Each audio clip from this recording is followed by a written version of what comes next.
आणि आता एक सविस्तर बातमी ती म्हणजे पहलगाम हल्ल्यानंतर केंद्र सरकारने पाकिस्तानी नागरिकांना भारत देश सोडण्याचे आदेश दिलेत, पण महाराष्ट्रामध्ये नेमके किती पाकिस्तानी आहेत, त्यातले किती सापडलेत, किती लपून बसलेत, याबाबत मुख्यमंत्री आणि उपमुख्यमंत्र्यांच्या विधानात तफावत आढळली। त्यामुळे पाकिस्तानी नागरिकांवरनं सरकारमध्येच एकवाक्यता नाही का अशी चर्चा सुरू झाली आहे।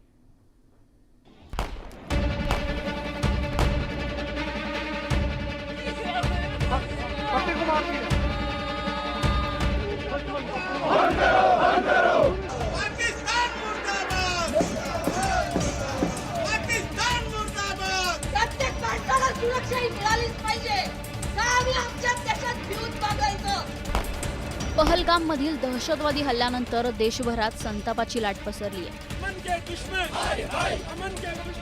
27 निशस्त्र पर्यटकांना गोळ्या घालून ठार करणाऱ्या दहशतवाद्यांना आणि त्यांना पोचणाऱ्या पाकिस्तानला धडा शिकवण्याची मागणी केली जाते।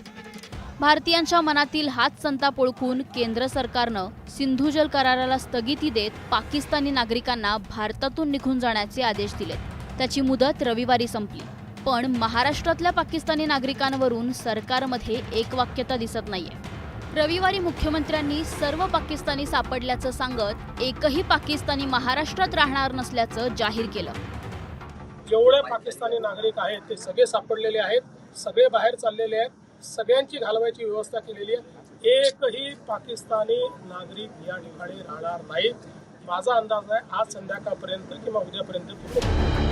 आता एकीकडे मुख्यमंत्री पाकिस्तानी नागरिक सापडल्याचं सांगत असतानाच राज्याचे उपमुख्यमंत्री असलेल्या एकनाथ शिंदेंनी मात्र महाराष्ट्रात 107 पाकिस्तानी नागरिक बेपत्ता झाल्याचा दावा केलाय।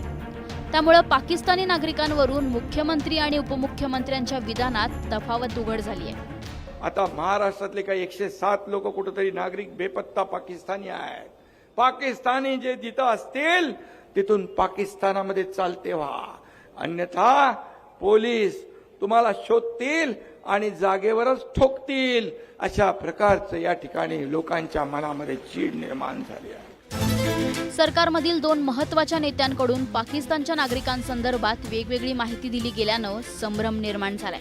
अत्यंत गंभीर अशा मुद्द्यावर सत्ताधाऱ्यांच्या या परस्पर विरोधी विधानांनी आश्चर्य व्यक्त केलं जातंय की पाकिस्तानी कलाकार असो किंवा सिंगर असो किंवा आणखीन कोण असो, मग क्रिकेट असो ना तर आणखीन कोणी, त्यांना या भूमीवर पाऊल ठेवू द्यायचं नाही आणि त्यांच्यासोबत आपली संबंध ठेवायचे नाही। उपमुख्यमंत्री एकनाथ शिंदेंचा दावा खरा असेल तर हा प्रकार अत्यंत गंभीर आहे। जर 107 पाकिस्तानी नागरिक महाराष्ट्रात लपून बसले असतील तर हा महाराष्ट्रासाठी धोका ठरू शकतो।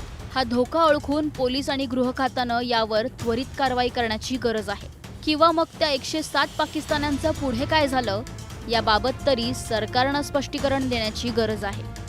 Bureau report, news 18 Lokmat.